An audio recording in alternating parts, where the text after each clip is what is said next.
자, 이제 드디어 마지막 7자시 마지막 영상. 그래서 여러분들 힘들죠? 찍는다도 좀 힘들어. 빨리 볼 수 있고 빨리 보고 넘길 수 있도록 하겠습니다. 이때부터는 크게 내가 설명할 게 크게 없어. 여러분들이 솔직히 말해서 그냥 글자 보고 땡으로 외워야 될 게 많아.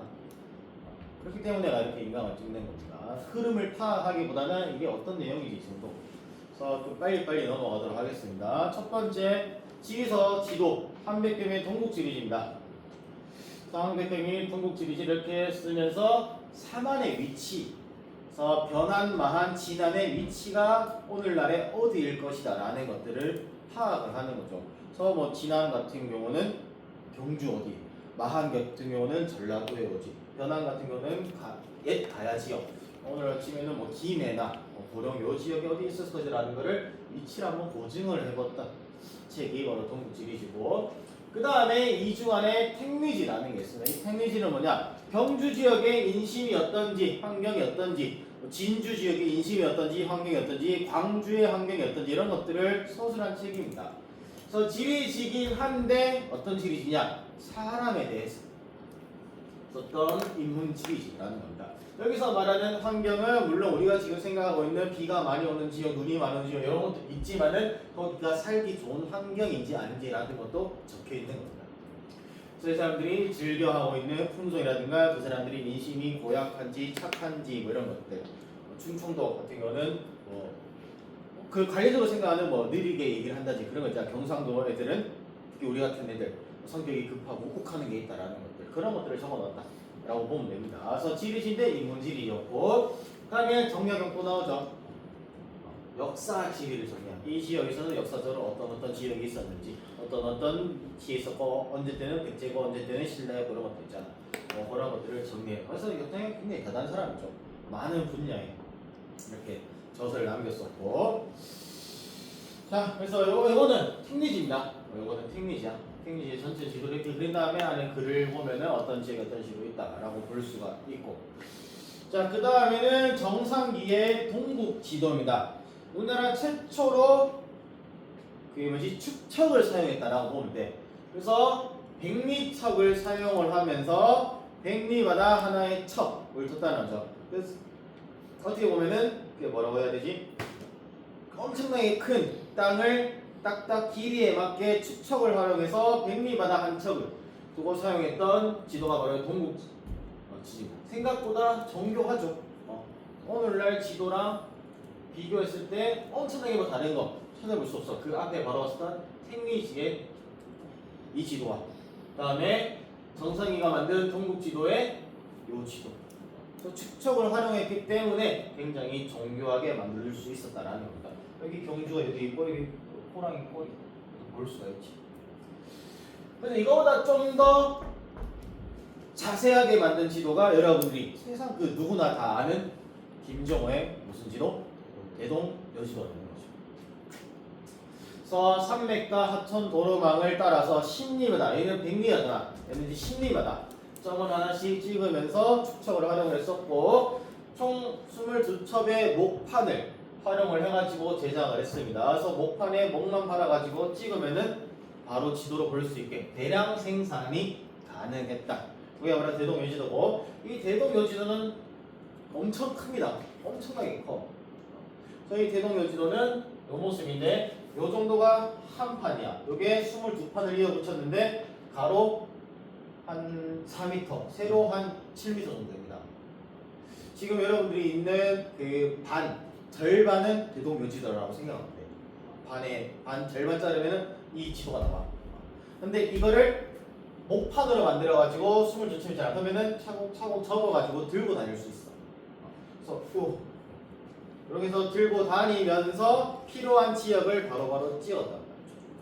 이거를 지난 그 1학기 때 축제할 때였나? 축제할 때 맞나? 교육과 뭐 했대? 축제할 때 아니고 기말 끝나고 그거 연계과정 있잖아. 융합 연계과정, 복합과정. 그 자율활동할 때 그때 이제 지리 선생님 박경대 선생님께서 요거를 만들게 했을 때 강당에서 이걸 펼치고 만들었을 때 엄청나게 크게. 그래서 여러분들이 이제 2학기 때나 아니면 내년에 할 때 한번 보세요. 대동여지 진짜 정말 큽니다. 이거를 이렇게 정말 크게 만들어야지 오늘날과 비교했을 때도 전혀 손색이 없는 그냥 이 지도 보고도 찾아갈 수 있을 만큼 정교하게 그린 지도가 바로 이 대동여지도다라는 거죠. 근데 이 대동여지도를 만든 김정원은 조금 말로가 안 좋았어.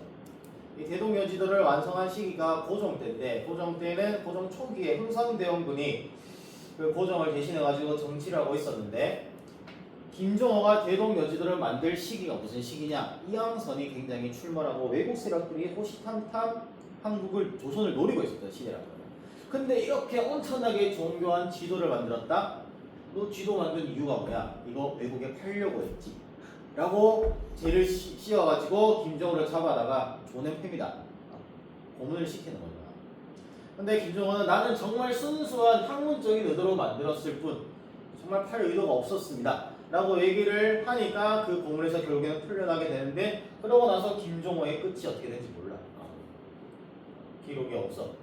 그 조선 정부에 실망했던 김종호가 이제 이거를 다 접고 어디 산속에 들어서 살았겠죠. 혹은 아니면은 죽었을 수도 있고 고문 당하다가 죽었을 수도 있는데 그 기록이 지금 불분명하다는 거지. 자, 어쨌든 굉장히 좀 안타깝죠. 근데 정부 입장에서는 그럴 수밖에 없어. 지금 굉장히 큰 위기가 오고 있는 와중에 여러분들 생각해봐. 지금 당장 예를 들어서 북한이 쳐들어온다 생각해봐. 쳐들어오면은 우리가 지금 다 갖고 있는 게 네이버 지도에는 군부대 하나도 없어. 구글에도 군부대가 잘 안 나온단 말이죠. 근데 그런 것들을 다 만들어가지고 북한의 판다라고 생각을 해보면은 물론 그런 의도가 없어. 나는 그냥 밀리터리 덕후일 뿐. 군이는 게 좋아가지고 그냥 그런 군부대가 어디에 뭐가 있고 공군이 어디에 있으면 그런 것들을 만들었을 뿐 의도가 순수했는데 북한이 마침 쳐들어오는 시기다. 그러면 너 이거 만든 의도가 뭐야? 암만 순수한 의도라도 어쩔 수 없이 잡아가다. 그런 관점에서 봤을 때는 만약 이 정부를 비판할 수는 없다라는 거죠. 김정을 잡아가던 게 시기를 좀 잘못하고 난 거죠. 안타까운 거죠. 그래서 어쨌든 이 대동여지도에 관련된 그런 얘기들이 조금씩 있고, 자, 그 다음에 국문입니다. 여러분들이 지금 배우고 있는 국어로 배우지 지금 언어가 아니고 국어로 배우는 그런 국문에는 어떤 거냐? 바로 신경준의 훈민정음 운해라는 게 있습니다. 그래서 훈민정음의 발음이 어떤 식으로 발음이 되는가? 기역할 때 혀에게 식도라나 성대랑 혀의 모양이 기역이 되는가? 이은이라고 발음할 때 니은이 되는가? 그런 것들의 원리를 규명을 했다라고 볼 수 있습니다. 그래서 니은은 뭐가 되고 디귿은 뭐가 되고 시은 뭐 희은 뭐 이런 식으로 이러한 훈민정음의 원리를 규명했던 책이 바로 신경준. 오늘날로 따지면은 한글을 분석했다. 한글 자체를 모음 하나, 자음 하나 다 따로 떼가지고 그렇게 책을 만들었다라고 보면 됩니다. 이게 바로 훈민정음 운해고, 그 다음에 유이라는 사람이 우리말의 음운, 그래서 언문지. 음운이 뭐야? 내가 방금 말하는 거 음운이 뭐야? 했을 때 운. 그 소리에다는 강조점이 있을 거 아니야. 특히 경상도 사람들이 가장 잘하는 거 있죠. 이의 이승. 이의 이승. 서울 애들 이게 못해. 그냥 이의 이승이고 이의 이승이야. 경상도 사람은 안 그렇다고. 그런 음운에 대해서 연구를 나올 수 있습니다. 우리는 보통의 경우 대구대학교 하는데 지금 부산에가 지금 수업을 듣고 있거든. 대구대학교가. 대구대학교. 뭔가 좀 비싼 것 같은데. 근데 부산 애들은 뭔가 앞쪽에 강조하고 대구 애들은 뒤쪽에 강조를 한다고. 뭐 경북대학교 이런 식으로 다르단 말이야. 그런 것들을 연구했다. 그게 뭐 음운이라고 하죠. 그런 거를 연구한 사람이 바로 유이라는 사람이다라는 거고, 그 다음에 이의용이 고문성리 우리나라의 방언 사투리죠. 사투리를 연구했고, 그 다음에 해외 언어도 연구합니다. 이 시기에 워낙 많은 이항선과 해외 세력이 들어오려고 하니까 그런 언어들을 연구를 하나하나 했었다라는 겁니다. 그래서 이런 자료가 있다 정도를 보면 되고, 이거는 그 이의용이 쓴 고구성림입니다. 앞에서 봤은 거는 언문지 그런 게 있다 정도 알고 있으면 됩니다. 자세하게 알 필요는 없어. 시험에 내지도 않았고, 그 다음에 이런 게 있었다라는 정도만 알고 있으면 뭐 자세하게 뭐 외워가지고 막 수능에 절대 안 나오기 때문에 수능이 안 나와도 한다고 내가 안 가르칠 수는 없다. 이런 게 있다. 굉장히 유명한 사람들이란 말이야. 국문학적으로. 여러분들이 국문학적으로 진학을 생각하고 있다면 무조건 공부하게 될 사람들 중에 한 사람입니다. 자, 다음에 기타적으로는 정약전. 정약용의 동생인가 그래. 그래서 자산어법. 이 영화도 있죠. 설경구 나오는 흑백 영화.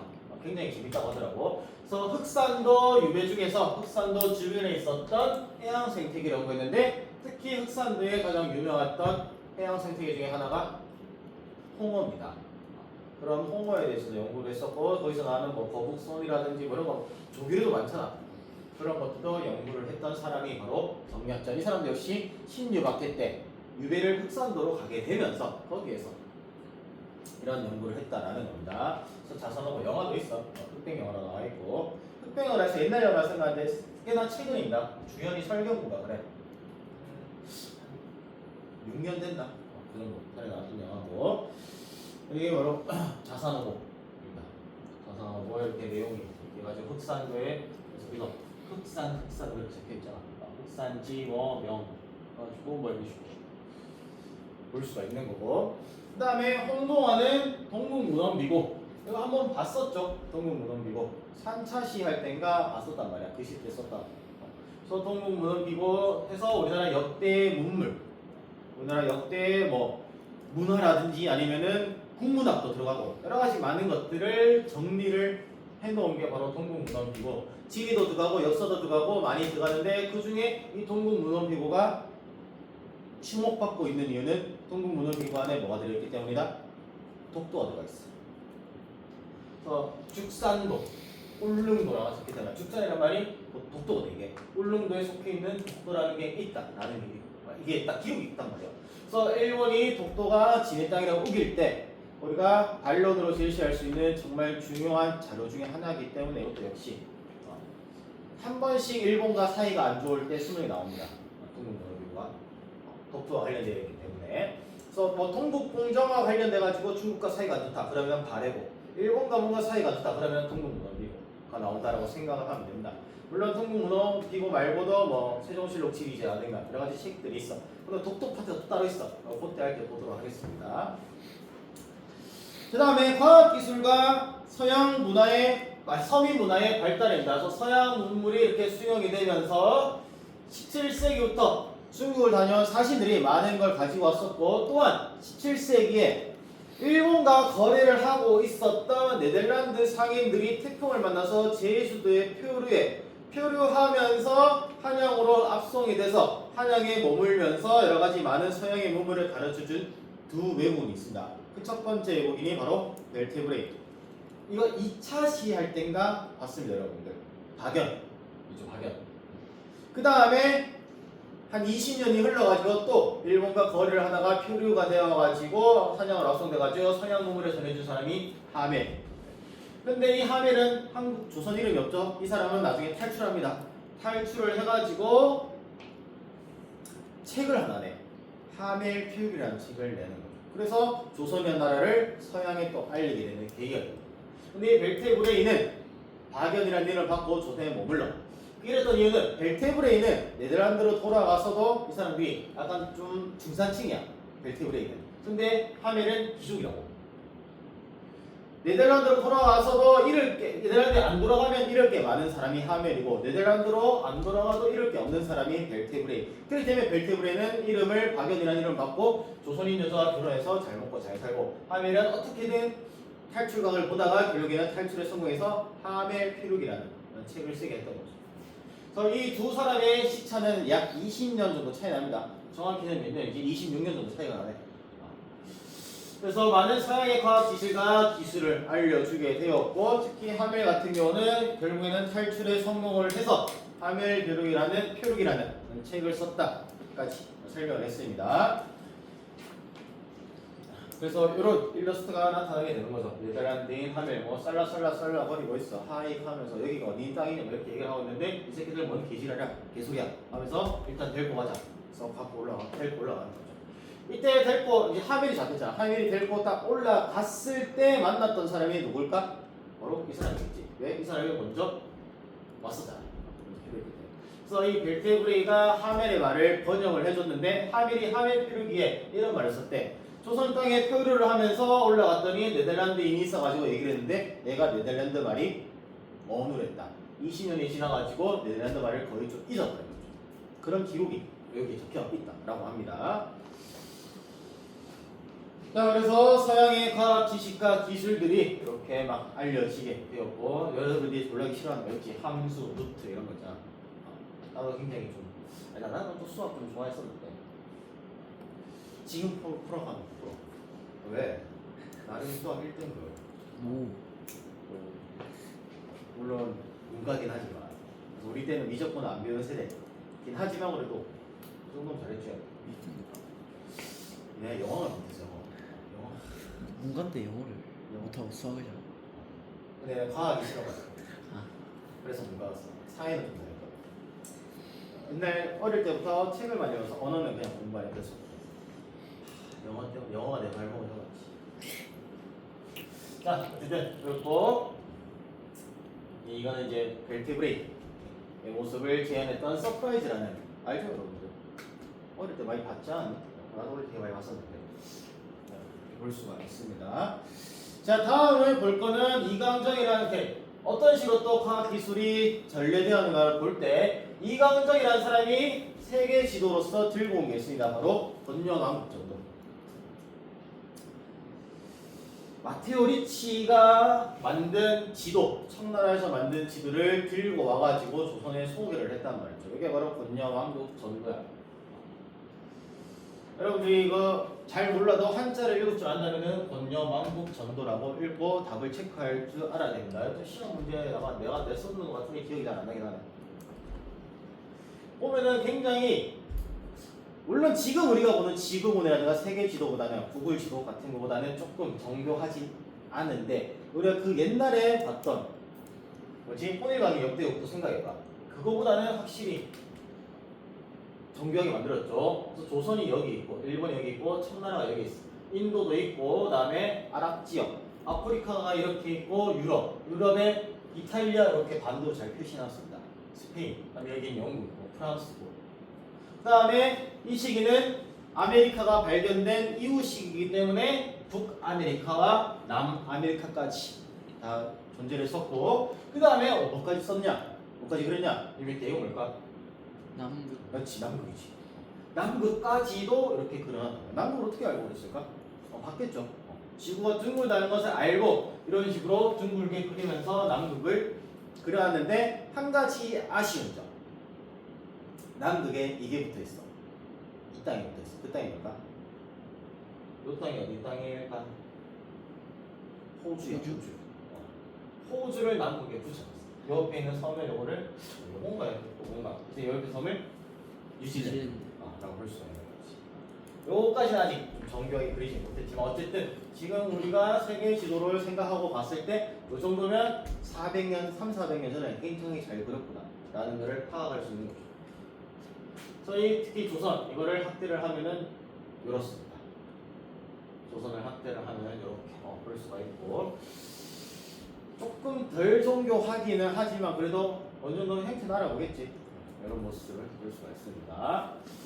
그 다음에 이수강, 그러니까 정도원이 이렇게 화포, 천리경, 자명종 등을 가져왔으며, 이수강과 이몽희들이 천주시리라고 해가지고 천주교, 그러니까 오늘을 치면 성경 같다고 생각하면 돼. 성경을 갖고 와서 소개를 해줬다라고 생각을 하면 됩니다. 그래서 이런 많은 물품들, 자명종, 천주시리, 천리경, 만원경이다, 만원경. 천리를 본다 해서 천리경이 나오지. 그래서 만원경, 혼천에서 뭐 안경, 지구위, 번영왕국전도 이런 것들이 들어오면서 세상을 보는 시야가 굉장히 넓어졌단 말이죠. 그러면서 사람들이 뭘 한다? 국학과도 생기게 되고 과학기술 배워야 된다라고 하는 사람들이, 특히 북학파와 실학자들이 생겨나기 시작을 했다는 겁니다. 그래서 시야가 넓어야 돼. 여러분도 여기 좀 약간 논리적인 얘기긴 한데, 할 수 있다면은 대학교 시절이나 혹은 대학교 갔다 와서 군대 갔다 왔다. 군대에서 돈 많이 벌 수 있잖아. 월급이 100만 원 가까이 되던데. 내 병장 때 월급이 98,500원이야. 2등급 때 6만 원이야. 월급이 1급이 아니라. 그 시절. 진짜 그 시절 진짜 낭만 있었다.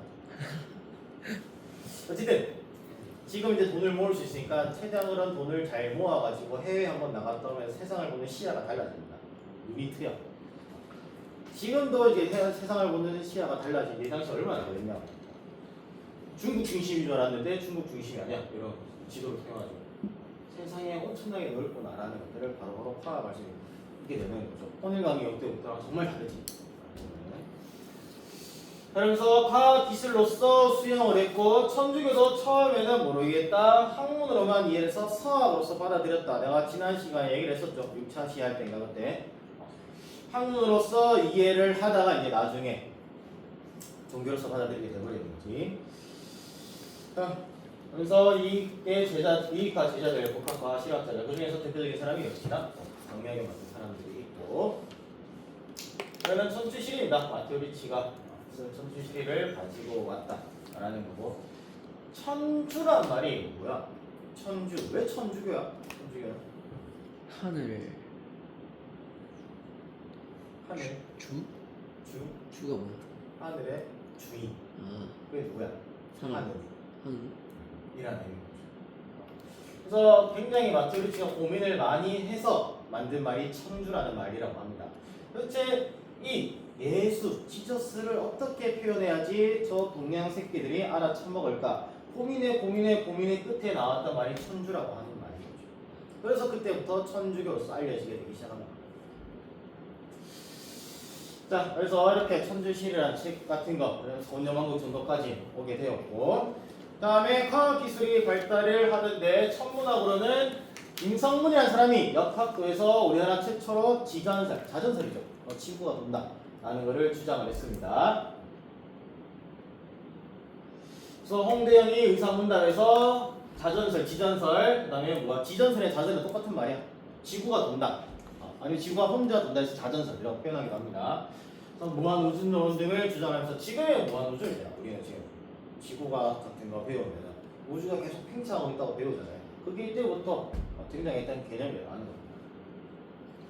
그래서 이렇게 지전설과 무한우주론 같은 것들을 통해 가지고 중국 중심의 세계관을 벗어날 수 있었던 큰 계기를 마련을 했던 겁니다.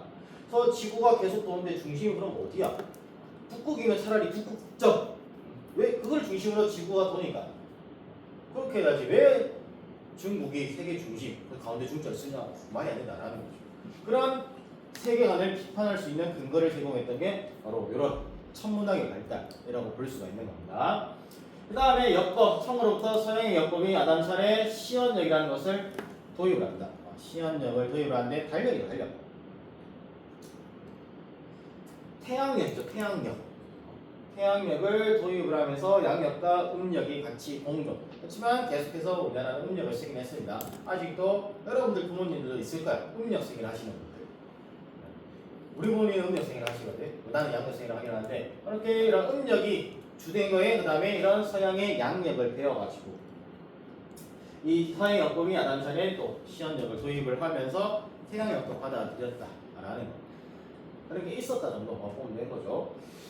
태양력 하니까 태양력 갑자기 그냥 떠올라서 하는 말인데 이런 태양에 돌아가는 360을 돌아가는 거에 의해 가지고 달력을 만든 사람은 누굴까? 로마 시대 정말 유명한 사람. 율리우스 카이사르. 시저라는 사람. 처음 들어보니? 중2 때 들어봤었는데 시저라는 사람이 만들었어. 강아지 밥 아니야?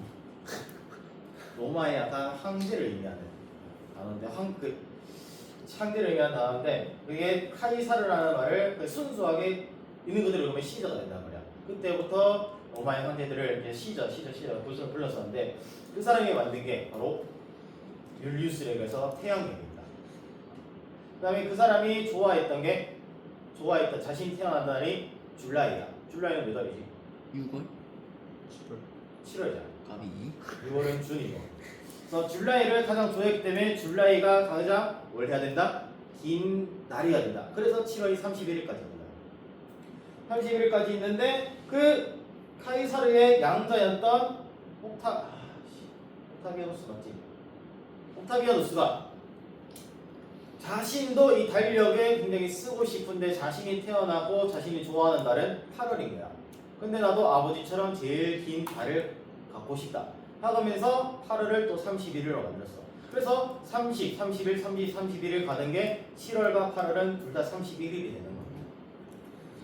그래서 이름도 옥타비아누스 때문에 8월은 이름이 뭘까? 8월은 영어 뭐야? 옥토버. 악토버이다. 그게 옥타비아 뉴스에서 나온 말이야. 줄라이는 왜 줄라일까? 10월 아니었어? 어거스트다. 미안. 어거스트. 악토버 미안. 10월이 아니고 8월이다. 8월이고 어거스트다. 그래서 어거스트 이런 식으로 만들어. 천재인데? 그만 헷갈렸어. 그래서 줄라이도 줄리우스이기 때문에 7월을 줄라이로 만들어 놓은 거예요. 그런 식으로 생일사 할 때 이렇게 볼 겁니다. 갑자기 보니까 생각이 나가지고 하는 얘기고.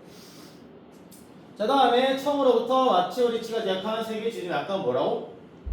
곤역, 망국, 전도가 전례가 되었죠. 그래서 중국이 세계 중심이 아니라 세계 일부임을 확인하는 가장 커다란 계기가 되었다라는 거. 그래서 여기 뭐 태평양도 보이고 인도양도 그려놓고 여기에 대서양까지 그려놓고 남극까지. 남극은 진짜 어떻게 그렸을까? 대단하다. 이제 사람이 가슴이 얼어 뒤졌을 텐데. 그게 좀 신기하죠. 자, 그렇게 보면 되고, 이거는 그 어디냐? 어디죠? 마가이통. 이제막 사람의 체질에 따가지고 그려놓은. 이거 동의보감입니다. 동의보감. 그래서 허준의 동의보감. 그래서 유네스코에 지금 기록유산물로 남아 있습니다. 허준의 동의보감 같은 게 있었고, 정약용이 또 등장하네. 마가이통이라는 책을 써가지고 홍역과 정두법에 대해서 연구를 했었고, 그 다음에 이제마의 동의수세보원이라고 해서 사람의 체질, 태양인 이제마, 태음인 뭐 이런 것들, 사람의 체질을 네 가지로 분류시켜가지고 소음인, 소양인, 열이 많은 사람, 태양인, 열이 적은 사람, 소음인 뭐 이런 식으로, 열이 좀 많은데 태양인보다 좀 적은 사람, 태음인 뭐 이런 식으로 했던 거죠. 사람의 체질을 연구했던 사람이 바로 이제마다라는 겁니다. 그 다음에 허임, 이 사람이 이제마고, 그 다음에 허임 같은 사람이 침구학, 여기서 말하는 침구학은 침이야, 침 말 그대로 한의학의 침 이런 거 있잖아. 그런 것들을 집대성했던 사람이다라고 볼 수가 있습니다.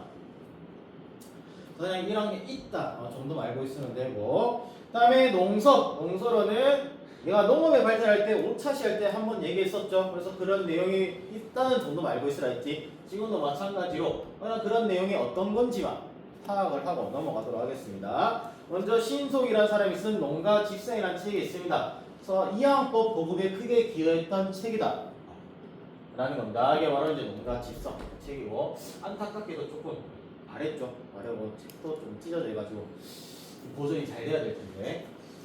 자, 다음은 이제 박세등이라는 사람이 쓴 색경이라는 그 책입니다. 그래서 이거는 인삼이나 고추 같은 상품 작물을 어떻게 재배할 것인가에 대해서 알려준 책이다 라는 거고, 그 다음에 서유구의 임원경제지, 농촌을 생활을 하려면 어떤 식으로 이거를 지으려면 어떻게 해야 되고 이거를 지으려면 어떻게 해야 되고 농촌 생활 자체는 어떻게 해야 된다라는 그런 백과사전적인 책이 바로 임원경제지다 라는 겁니다. 그 다음에 홍만선의 산림경제는 농업과 일상생활을 기술을 했다. 그래서 백과사전과 좀 비슷하게 보면 됩니다. 보면 되는데 일상생활을 좀 더 중점을 두었다라는 거죠. 농업을 할 때 몇 시에 일어나서 몇 시에 어떻게 해야 되고 몇 시에 뭘 해야 된다 이런 것들. 그 다음에 언제는 좀 쉬는 게 좋다. 여름에 낮 2시에 농사 짓는 거 봐. 한 뒤지는 거. 그러니까 그럴 때는 좀 쉬고 새벽에 일찍 나가서 농사 짓고 10시부터 한 4시까지 쉬었다가 4시 이후에 또 나가서 농사 짓고 이런 식으로 일상생활과 함께 접목시켜서 얘기를 했던 게 바로 산림경제다라는 겁니다. 그 다음에 기계야. 말 그대로 기계. 이게 막 뚝딱뚝딱 로봇 같은 기계 있잖아. 그런 것들은 이제 정약용이 서양의 기술 또 나와. 야, 진짜 대단하시야. 다산이 또 나오죠. 그래서 서양의 기술 서적인 기기도설을 참고합니다. 그래서 기기도설이 이렇게 생겼어. 톱니바퀴가 어떻게 해가지고 적은 힘으로 어떻게 끌어올릴 것인가에 대해서. 그렇다면 보증기랑 좀 비슷하죠. 이런 것들을 토대로서 만든 게 바로 요거지, 보증기. 이거를 활용해서 세운 성이 수원 화성이거든요. 그래서 수원 화성 축제에 이용을 했었고, 그 다음에 정조가 수원으로 갈 때 배다리를 설계는, 배다리는 내가 암만 찾아봐도 짤이 안 나오더라고. 그래서 아까 내가 그림을 그렸었죠. 한강이 이렇게 흐르면은 여기에 배를 이런 식으로 돼가지고 배 위에 다리를 설치해서 배를 타지 않아도 건너갈 수 있게 해놓은 게 바로 배다리라는 거냐. 이런 것까지 생각을 해서 실전에 적용을 했던 게 바로 뭐다? 다산 정약입니다.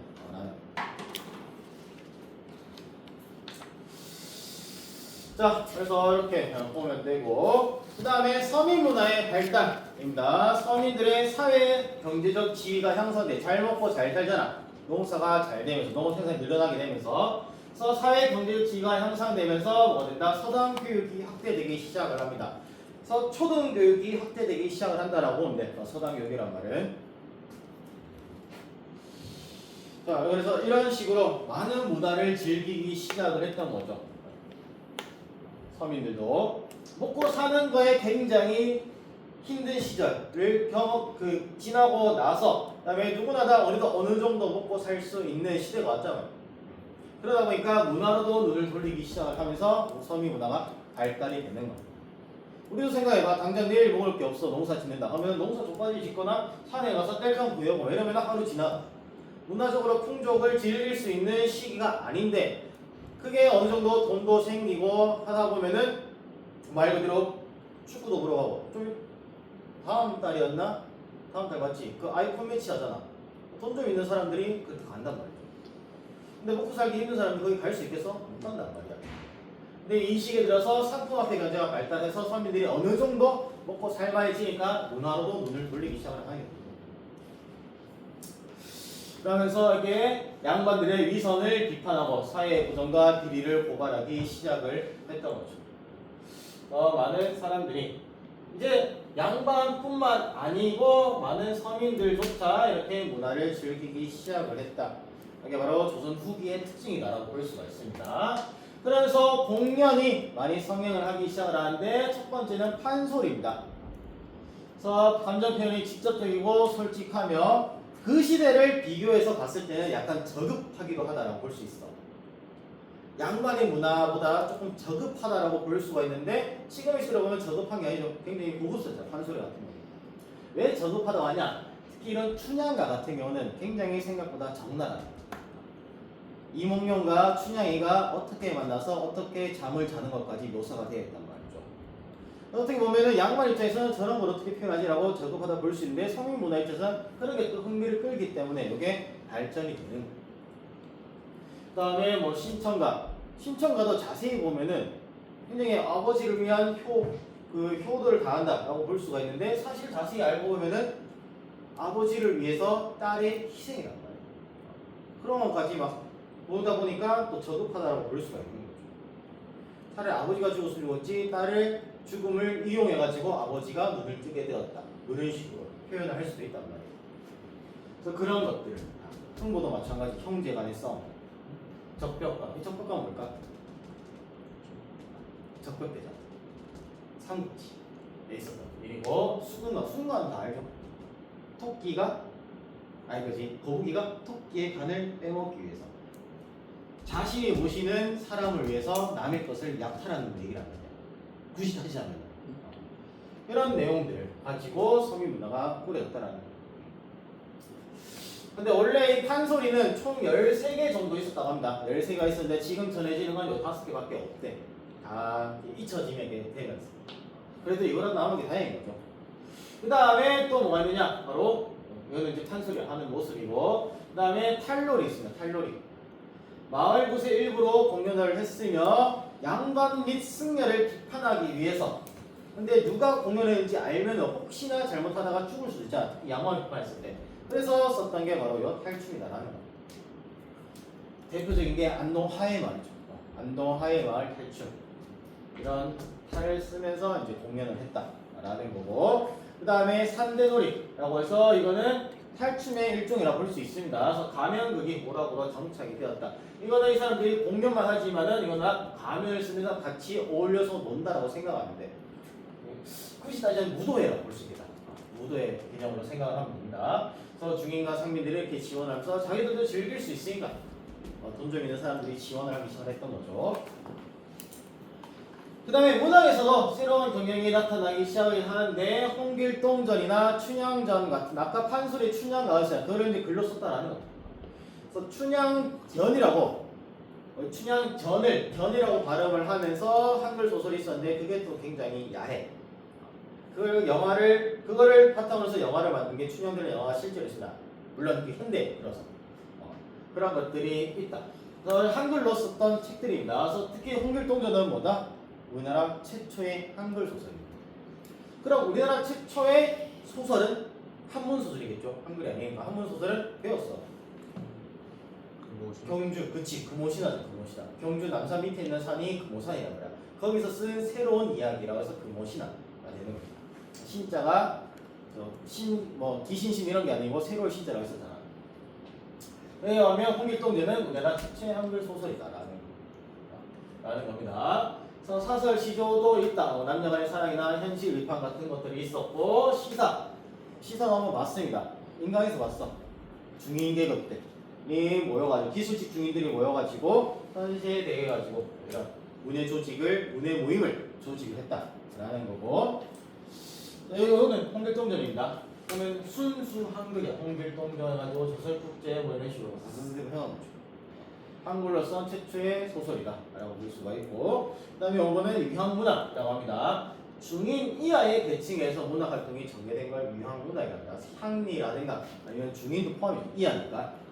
그래서 이항 경문록, 그 다음에 연조기관 같은 향리 역사서 같은 향리들이 무슨 활동을 했을 때 상소할 때 영주기관에 기록되어 있잖아. 그게 여기서 나오는 거예요. 그래서 향리들이 엮어서 해서 또 이런 게 있다라고 하면 되고, 그 다음에 글을 읽을 줄 아는 사람들은 소설을 읽으면 돼. 이런 문학 활동을 하면 된단 말이야. 근데 글을 읽을 줄 모르는 사람도 있을 거 아니야. 그런 사람들을 위해서 시장 같은 곳에서, 시장 바닥에서 소설을 대신 읽어주는 사람이 등장합니다. 그 사람들을 뭐라고 하냐? 바로 전기수라고 합니다. 전기수. 말로 내용을 전달하는 얘기죠. 그래서 소설을 읽어주고 일정한 보수를 받는 사람들이 등장했는데, 그냥 국어책 읽듯이 읽는 게 아니라 실제로 연기하듯이 읽는 거죠. 춘향이가 이몽룡을 만났는데, 이렇게 국어책으로 읽듯이 읽는 게 아니고, 춘향이가 이몽룡을 만났는데 이것을 딱 끊어가지고 어떻게 하냐? 돈 받는 거야. 받고 난 다음에 이몽룡과 함께, 돈 받고 나면 이몽룡과 함께 방에 들어가서 쿵짝쿵짝 했다. 이런 것들을 재밌게 표현해주는 사람입니다. 바로 전기수 같은 사람이 있었다. 그래서 서민문화 이런 식으로 발달했다라는 겁니다. 그 다음에 예술에서는 새로운 경향이 탄생하는데, 양반춘을 중심으로 또 양반을 비판하거나 현실을 비판하기도 했습니다. 그래서 연안 박지원, 아까 실학자였잖아. 이 실학자였던 연안 박지원이 양반전을 쓴다든가 아니면 허생전이라든가 아니면 호진 같은 것들을 쓰면서, 양반전은 양반이 되고 싶어서 산 중인들이 양반이 생각보다 힘들어서 양반집을 포기한다든가, 허생전은 뭐라고 해야 되지? 약간 홍길동전 비슷해. 어떤 허생이라는 사람이 무역을 통해 가지고 막 청나라 어떤 식으로 싸울 것인가에 대해서 얘기를 하는 거고, 호질은 호랑이가 양반을 비판하는 내용입니다. 여러분 이거 전부 다 문학 시간에 아마 배우게 될 겁니다. 수능에도 한 번씩 나와, 문학으로. 역시 풍치 좋은 싸움을 질 것 같은 아저씨 등장하게 되었고, 여기는 호질이다. 호질. 호랑이가 사람을 먹으면은 사람의 혼이, 귀신이 호랑이 옆에 달라붙는다고 하는데, 이 호랑이가 또 배고파가지고 뭔가 양반을 먹으려고 했는데 알고 봤더니 그 양반이 굉장히 더러운 사람입니다. 막 불륜도 저지르고 막 그래. 그래가지고 그 양반을 꾸짖는 내용이 바로 이 호직입니다. 아마 배우게 될 겁니다, 여러분들. 그 다음에 공예적으로는 백자 위에 청생안녀로 문이라는 청아백자.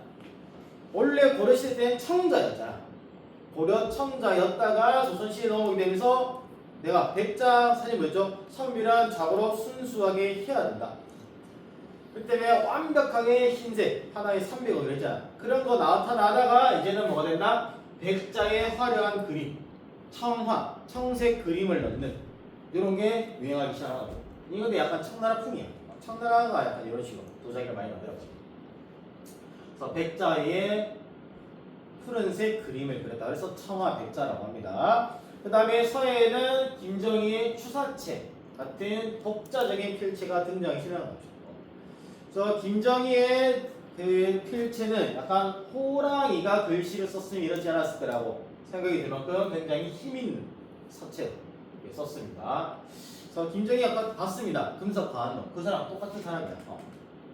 호가 추사기 때문에 이 사람이 쓴 서체를 추사체라고 얘기합니다. 굉장히 힘이 있는 글씨체라고 볼 수가 있죠.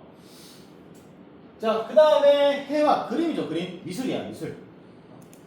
그래서 자연을 사실적으로 묘사를 하기 시작하는 게 이제 진경산수화라고 합니다. 특히 겸재 정선의 가장 대표적인 사람이고 인왕제색도 금강연도 인왕산과 금강산에 대해서 그림을 여러 가지 그렸다라는 겁니다. 인왕제색도야. 이게 인왕산의 모습을 그리고 내가 참고하는 그림. 뭔가 좀 화려하면서도 수수한 감정이 같이 있는 그림이라고 볼 수가 있죠. 그래서 이런 그림을 그려놓고 뭔가 좀 현대적인 그림도 넣으면서 퓨전을 좀 만들어보고 싶어. 이런 그림을. 대표적으로 가장 많이 미술 실감 이런 거 있다. 미술 실감 그려놓은 거. 뭐 도널드 덕이 막 돌아다니고 그런 거 있잖아. 이런 전통 그거에. 그래서 그런 걸 나는 해보고 싶단 말이야. 근데 내가 그림을 그려가지고 배우려면 한참 걸리긴 한데 어쨌든 이런 것들 인왕 제색도라든지 그 다음에 금강산 전도 금강산 봉우리가 22,000봉이라 하잖아. 12,000봉인가? 근데 뭐 그런 엄청나게 많은 봉우리들 그려놓은 그림이고 이것도 역시 금강 전도 중에 하나입니다. 그래서 이 정선이 금강산을 굉장히 좋아했대. 좋아해가지고 이런 금강산에 대한 그림이 많고 그다음에 정선은 금강산에서 그림을 그리면 그거를 자신이 가지는 거 아니고 누구한테 줬다라고 합니다. 주거나 버리고 왔대. 근데 그거를 거의 잘 모셔놓았다가 이런 식으로 현대에 볼 수가 있게 되는 거죠. 이게 바로 진경산수화실. 그래서 이 시기 경제정선이 활동을 했던 이 시기를 진경시대라고 부르기도 합니다. 진경산수화가 유행했기 때문에. 그러면서 이 시기가 또 왕조는 언제였냐? 영조와 정조 때야. 그래서 영종조 시대를 진경시대라고 부르기도 하고 조선판 르네상스라고 부르기도 합니다. 왜 르네상스라고 그러냐? 르네상스 시기에 유행했던 서양의 유명한 화가들 미켈란젤로, 라파엘로, 그 다음에 레오나르도 다빈치 같은 사람들 에 의해 가지고 르네상스 시대의 문화, 미술품이 엄청나게 유행하기 시작했거든. 그 회화 같은 게 그거를 이제 본따 가지고 조선판 르네상스 시대가 바로 진경 시대, 바로 영조, 정조 시대. 그래서 진경 시대 하면 영조, 정조라고 바로 떠올 수도 알아야 됩니다. 그래서 진경 시대가 바로 요 경선이 활동했던 시기였다라고 볼 수가 있고 그 다음에 풍속화도 있습니다. 백성들의 생활을 생동감 있게 표현을 했던 게 바로 요 풍속화입니다. 그래서 김홍도 워낙 유명하죠. 여러분들 지금도 볼 건 이제 거의 그림이야. 내가 이제 설명할 거 진짜 없어. 이런 것들 있다 말할 정도. 시를, 서당. 요즘 시대가 이렇게 돼야 되는데 공부 시작하라고 시켰는데 못 되면은 좀 존나 때리고. 얼마 전에 1학기 때 서울에서 이제 학생 인권조례가 폐지가 됐죠. 폐지가 되면서 이제 서서히 내려올 거란 말이야. 그럼 경상도에도 1년 안에는 이게 폐지가 되겠지. 학생 인권조례가. 그러면은 내가 팬다고 또 얼마나 패겠어. 내가 맞진 않아 다행이지. 이것도 먹고 있는 거야. 얼마나 드냐. 자, 그래서 이런 것들 아까 봤던 그림이고 이건 이제 춤을 추고 있는 모습 이렇게 볼 수가 있고 그 다음에 신윤복입니다. 신윤복의 단오정이라는 그림이죠. 단오풍정이라는 그림이고 단오날에 머리를 감고 있는 모습. 그래서 신윤복은 김홍도보다 좀 더 색채를 많이 넣었습니다. 김홍도의 그림과 좀 다르죠. 신윤복의 그림이. 그 다음에 좀 더 선이 어떻게 했냐? 진하다 해야 되나? 굵은 건 아닌데 진하게 잘 그려놨어. 잘 표현했단 말이죠. 약간 좀 흐릿흐릿한 김홍도의 이런 그림체와 진하게 자세히 묘사했던 신윤복의 그림체 다 다르죠. 그 다음에 여기 또 자세히 보면은 또 확대하는 애들이 있을 것 같긴 한데 가슴 다 보입니다. 그래서 이거를 정말 다 적나라하게 표현했던 사람이 신윤복이다라는 거 저 뒤에 지켜보고 있는 너거들 모습입니다. 그래서 이런 데서 이 그림을 그려놓고 현대로 하면은 카메라, 휴대폰 들고 사진을 촬영하고 있는 모습. 그러면서 몰카를 하지 마세요. 이런 식으로 쓰면은 약간 전통과 현대의 퓨전 이런 걸 좀 해보고 싶단 말이야. 그래서 이렇게 있고 그 다음에 내가 제일 좋아하는 그림이 바로 요 월화정인입니다. 월화정인 달 아래에서 두 정인이 만나가지고 사랑을 속삭이는 모습. 근데 정말 좋아하는 그림 중에 하나입니다. 단아하고 뭔가 좀 전통스럽기도 하고. 그래서 내 마우스패드도 요거 노트북에 요거 들고 다니는데 근데 이게 나의 감성을 깨내돼 있어. 내가 물론 그 MBTI로 따지면 T이긴 한데 그래도 문과란 거야. 그래서 이런 거 보면서 내가 즐길 줄 알거든. 그래서 되게 이쁘게 잘 긋고 아다 그거 아름답다 이런 식으로 표현할 줄 아는데 이과 새끼들 있지. 이제 변태들이야 이과 새끼들. 왜 변태냐? 요 그림 요 그림.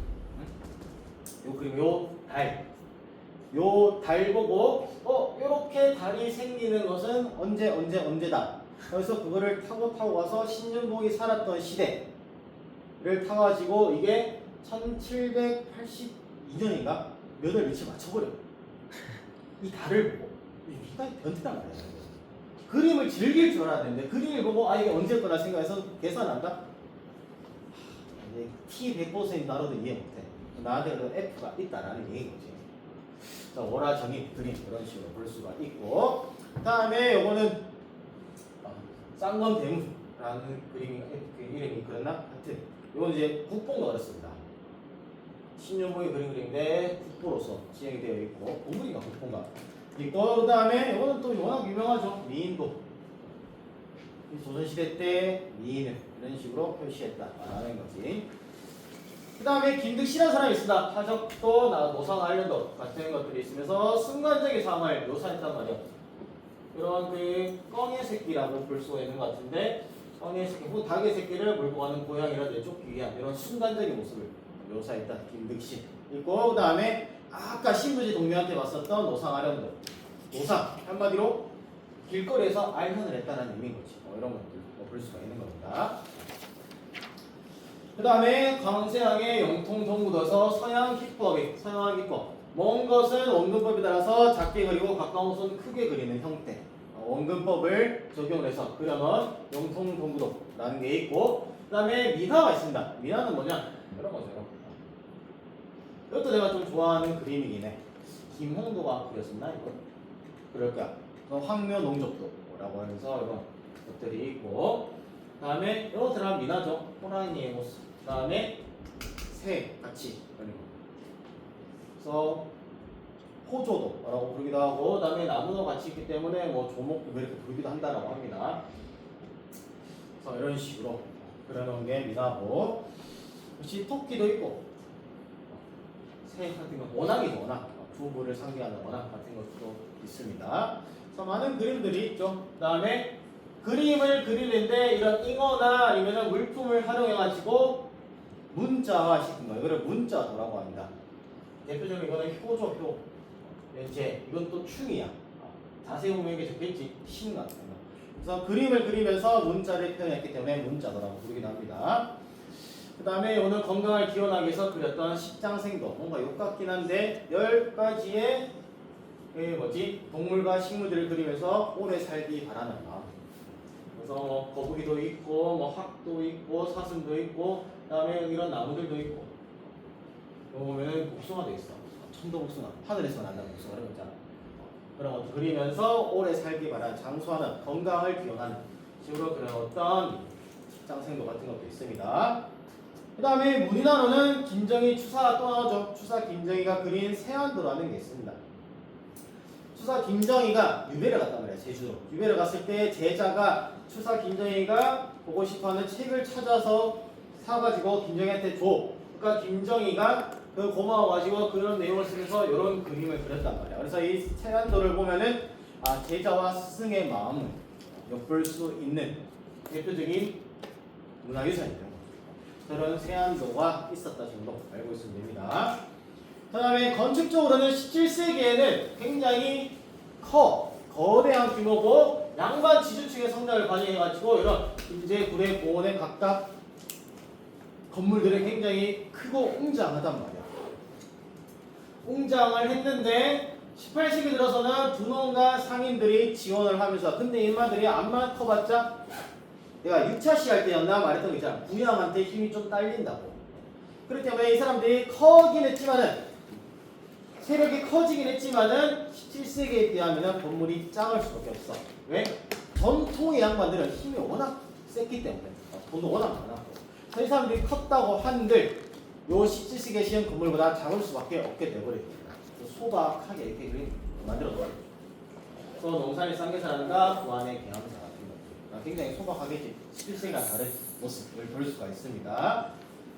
자, 그래서 이 기나긴 다 끝나게 되었고 이제 시험이 한 2주 정확히 2주 남았다. 14일 3교시를 내가 알고 있는데 그때까지 준비를 잘 해가지고 시험을 잘 마무리할 수 있도록